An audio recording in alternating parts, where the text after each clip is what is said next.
Change is something I didn't used to like at all. However, I noticed that whenever I changed from my way to God's way, my life got better.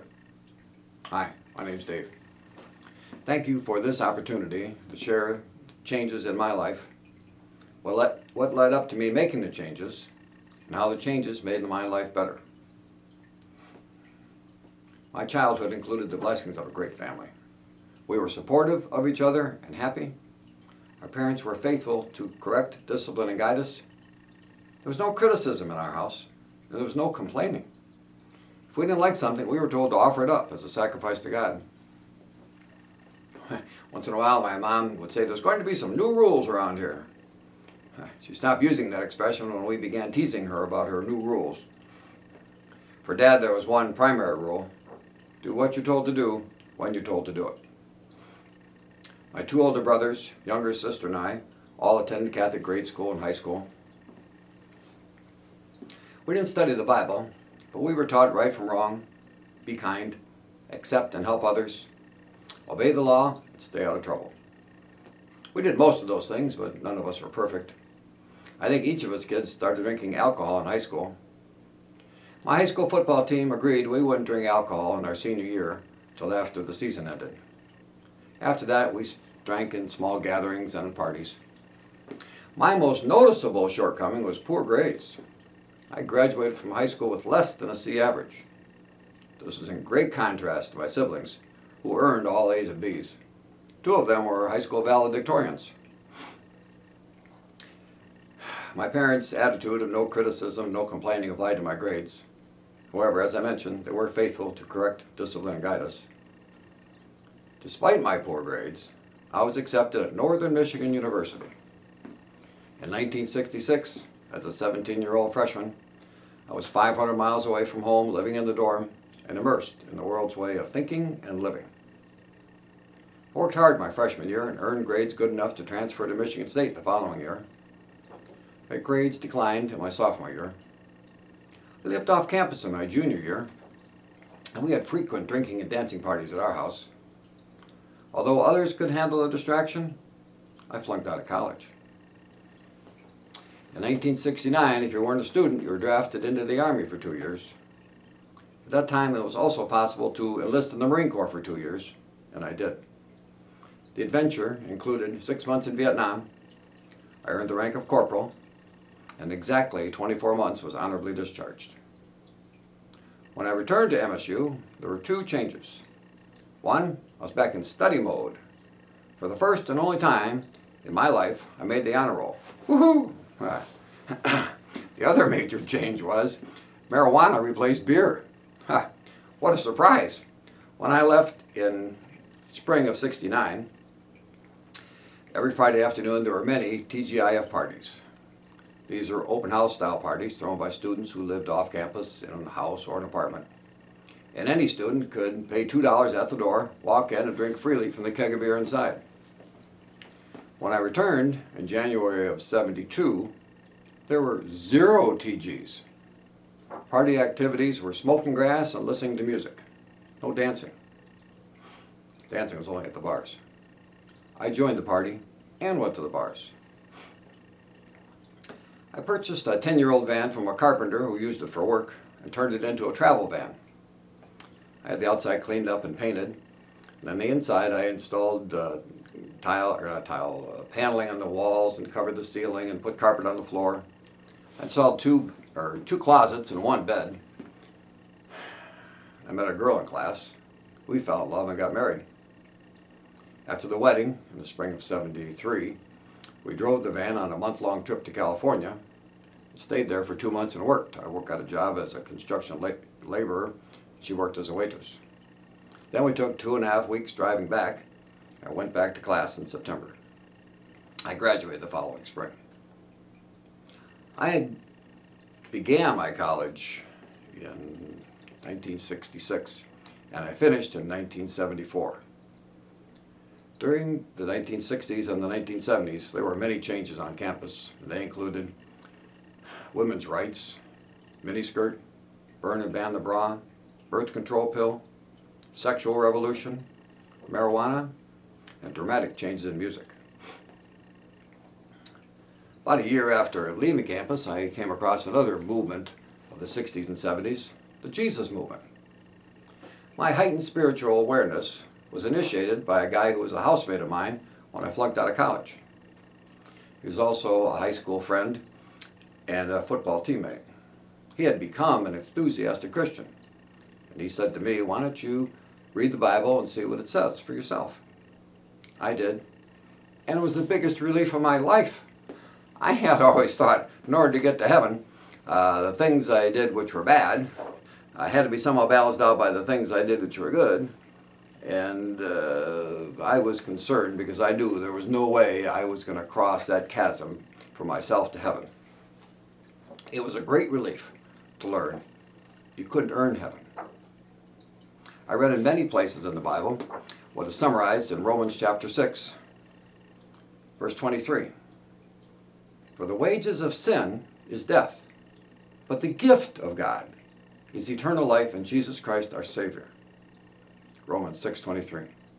And verse 5, if we have been united with him like this in his death, we will certainly also be united with him in his resurrection. And, for it is by grace you have been saved, through faith. And this not from yourself, it's the gift of God, not by works, so that no one can boast. Ephesians 2:8 and 9. I admitted I was a sinner and couldn't earn heaven. I believed Jesus died and rose from the dead. I trusted in Jesus to get me to heaven. By trusting in Jesus, I united with him in his death and in his resurrection. During this time of my life, I changed from my way of getting to heaven, by what I did, to God's way of getting heaven, by trusting in what Jesus did. After we were married for a couple of years, I went to work as a salesman for a manufacturer of paper products. And I was assigned the territory on the west side of Michigan.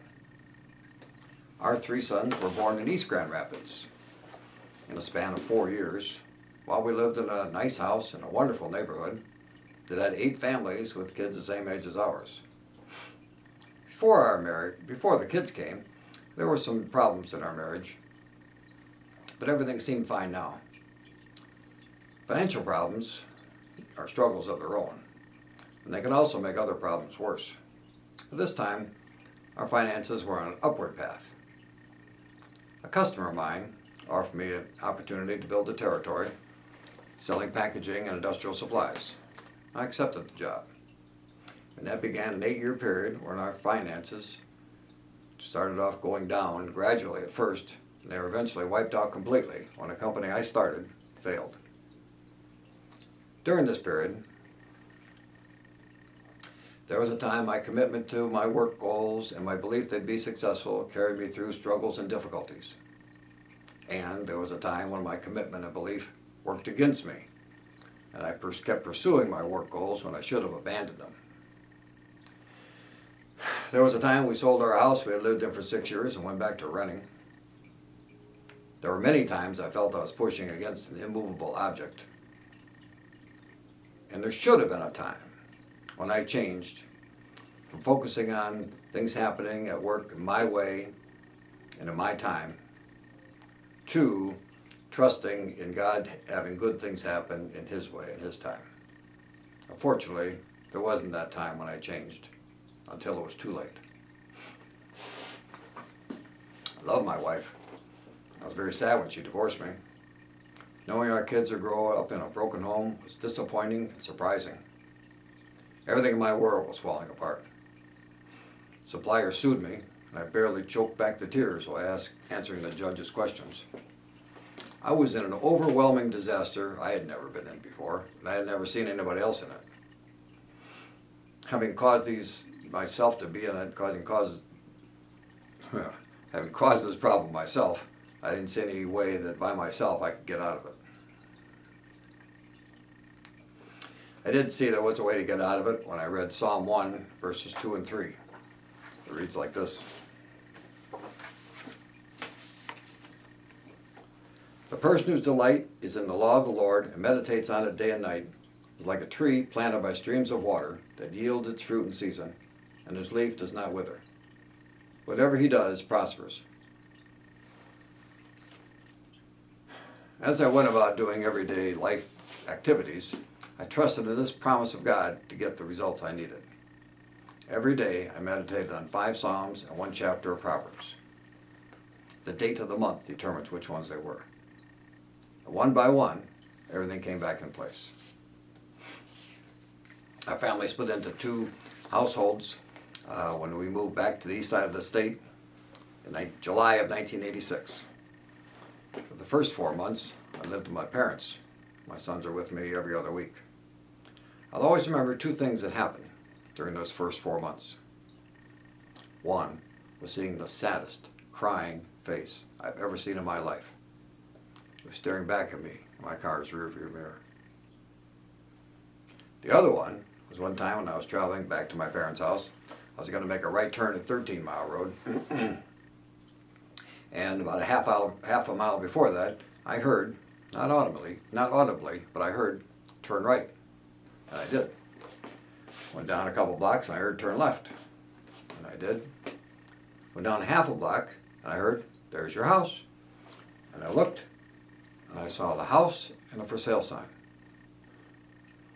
As broke as I was, everything worked out perfect to buy the house. I wasn't even looking for a house. I was just trying to survive. And my main way of doing that was meditating on God's Word.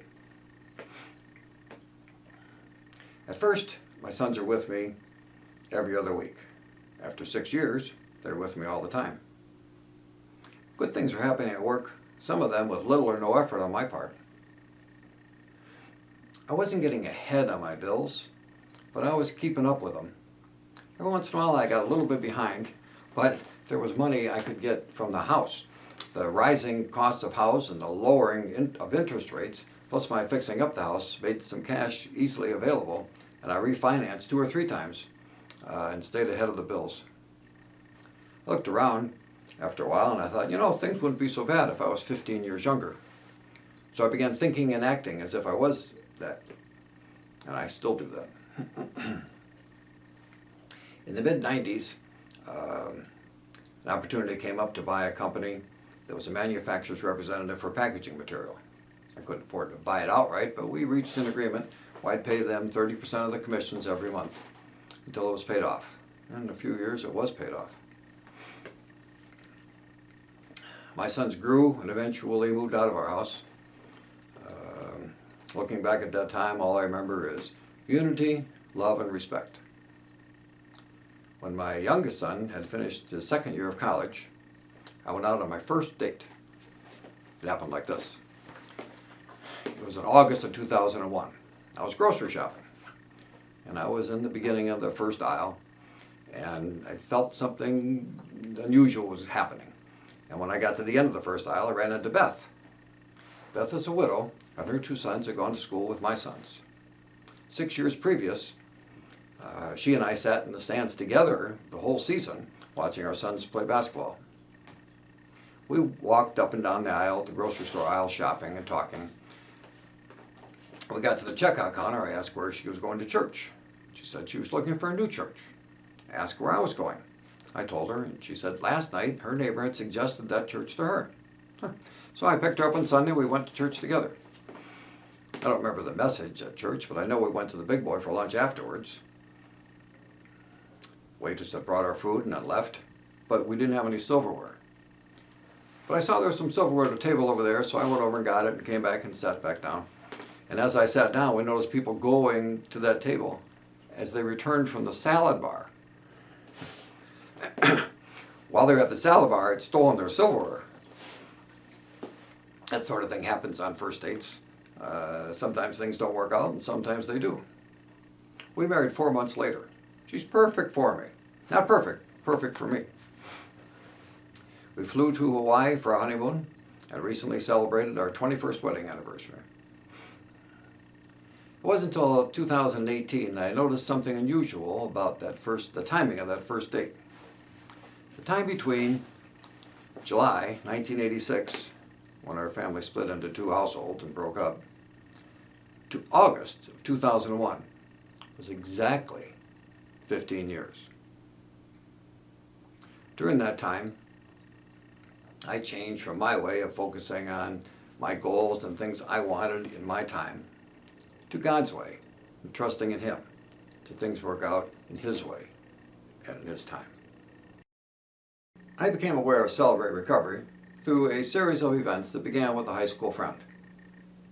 Like the high school friend who suggested I read the Bible for myself, this guy was also a member of the football team that agreed we wouldn't drink alcohol in our senior year till after the season ended. Radiation treatment for throat cancer made it so he couldn't swallow. Well, he was an alcoholic, and in order to get the alcohol he craved, he poured it into his feeding tube. On Thanksgiving Friday, 2011, myself and 3 other teammates knocked on his door. 2 of the guys have been attending AA Alcoholics Anonymous meetings for decades. Our struggling friend knew why we were there. We began going to his home every week, and he began to be able to stay sober for longer and longer periods of time. Another teammate and other classmates who lived nearby attended the weekly gatherings. Guys that moved to other states would come when they were in town for visits. Our struggling friend wanted to die sober, and when he died in July of 2013, he had been sober for the previous 9 months. A little while after this, myself and other members of Oakwood Community Church decided we wanted to have a Celebrate Recovery group at our church. Celebrate Recovery is a Christ-centered recovery group. Alcoholics Anonymous talks about a higher power and has 12 steps of recovery. Celebrate Recovery has Jesus as our higher power, and the same 12 steps which we combine with 8 biblical principles based on the Beatitudes Jesus taught. Alcoholics Anonymous is for alcohol and drugs. Celebrate Recovery is for alcohol, drugs, and all other of life's hurts, hang-ups, and habits. A hurt is something that damaged your heart. Examples would be abuse, betrayal, divorce, rejection. If we don't satisfactorily recover from a hurt, it can turn into a hang-up. A hang-up is a distorted belief about someone or something. Examples are anxiety, anger, codependency, fear. If a person doesn't fully recover from a hang-up, it can turn into a bad habit. Bad habits are a destructive addiction or compulsion. They include alcohol, drugs, food, pornography. At our church, our Celebrate Recovery meetings are every Monday night at 7 p.m., even if it's a holiday. The format for our meetings in Ortonville, Michigan, are exactly the same as the format at 30,000 other Celebrate Recoveries around the world. We begin with a time of focusing on God. We have a few songs of worship and praise, and then we move into either a testimony or a lesson. We alternate every week. From the testimonies, we get hope. If God did it for the speaker, He can do it for us. In the lessons, we get help. We learn how to walk the 12 steps. One of the things we learn is that impossible jobs are God's jobs. Open share is a place of healing. James 5:16 tells us, confess your sins to each other and pray for each other so that you may be healed. Open share groups are divided by gender. What is said there is strictly confidential. There's no judging, and there's no trying to fix anybody. Everyone is to focus on their own issues. The 12 steps of recovery have walked millions to freedom from their destructive addictions and compulsions. They also work for less severe problems. It's not always easy for us to identify our own hurts, hang-ups, and habits, or know God's way to recover from them. At Celebrate Recovery, I was able to identify and recover from a few things. These weren't life-threatening things, but my life is better without them. The first thing I became aware of was that I still felt guilty and unforgiveness towards myself for failing in my first marriage, which ended 30 years before. This may sound strange to you, but the way I did it is I set aside a time to have a conversation with myself. and I admitted to myself that I had failed, and I asked myself for forgiveness, and I forgave myself. End of story. If others failed, so can I. I wish I had done a better job, but that's behind me now. Here's a little interruption in this testimony. As I'm typing it up, I realized that I never forgave myself for getting such poor grades in high school. Yeah, I had gotten poor grades in grade school and also poor grades in college, but for some reason it was the high school grades that bothered me. So I picked my cup of coffee up and I got up from my desk and I went over and sat in the easy chair in the office, and I was going to have a conversation with myself, forgiving myself. But it wasn't working, not like it did before, and I realized why. The conversation about the failed marriage had been man to man. This conversation had to be teenager to old man. So I found a mirror, and I stood in front of the mirror as a teenager, addressing the old man in the mirror. Standing there, he's still in his pajamas, his white hair was still fluffed up from last night's sleep. And I apologized to him, and I asked for his forgiveness. He understood. He's failed, and he's seen other people's fail, and he forgave me. End of story. That teenager apologizing to me seemed so young. I also became aware I was codependent in some areas. Codependency is when your self-identity is over-reliant on someone or something. I was feeling uneasy about decisions people around me were making, as if I was responsible for their decisions. What helped me get out of that was when I read 1 Corinthians 3:6. Paul wrote it, and it says, I planted the seed, Apollos watered it, but God made it grow. I now read it this way. I planted the seed, that's Paul's job. Apollos watered it, that's Apollos' job, but God made it grow. That's God's job. I now see a little clearer that I'm not responsible for things that aren't my jobs, even though I'm around them. I'm only responsible for things that are my jobs. I got rid of that codependency, and now I have freedom and peace in that area. Also became aware I felt anxious about some things. And I found a good way to get over that anxiousness too. It was in 1 Peter verse 5 and 6 and 7. Humble yourself, therefore, under God's mighty hand. That's my job. That he may lift you up in due time. That's God's job. Cast all your anxiety on him. That's my job. Because he takes care of you. That's God's job. Recapping the areas of responsibility, my jobs are to humble myself under God's mighty hand and cast all my anxiety on him. God's jobs are to lift me up in due time and to take care of me. It's not God's job to think about what his job is or to realize what his job is. It's his job to do it. It's his job to pick me up in due time and to take care of me. In the same way, it's not my job to think about what my job is or to realize what it is. It's my job to do it. It's my job to humble myself under God's mighty hand. It's my job to cast all my anxiety on him. I have done that, and I do that. And knowing that God is taking care of me has gave me peace to replace the anxiety. I also became aware that I sometimes got angry when I was frustrated, when things didn't go my way, or go as I wanted them to go. Now I had learned a long time ago that I'm, in the first Celebrate Recovery lesson, that I'm not in control of much at all. But it finally came home when I started realizing about these things. There's very little stuff I control. Proverbs 3, verse 5 and 6, it says, trust in the Lord with all your heart. That's my job. And lean not on your own understanding. My job. In all your ways submit to him. My job. And he will direct your paths. God's job. There's lots of bad things out there in the world God did not intend. And I cross paths with them once in a while.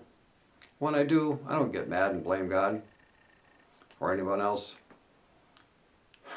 I just try and take care of what I can. And I think about, all right, am I trusting the Lord with all my heart? Am I leaning not on my own understanding?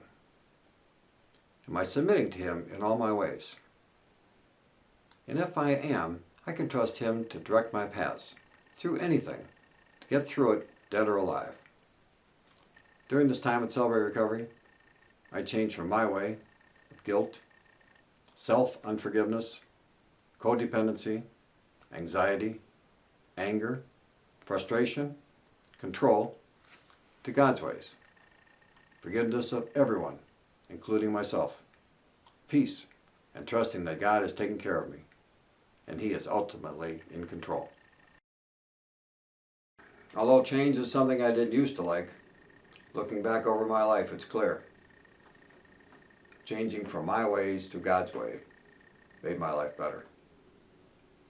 I changed to God's way of getting to heaven by trusting in Jesus and what He did. I changed to trusting that good things will happen in God's way and in God's time. I changed to living in peace and forgiveness, trusting that God will take care of me and He is ultimately in control. Looking forward, I hope to continue making my life better by changing from my way to God's way. Thank you for letting me share.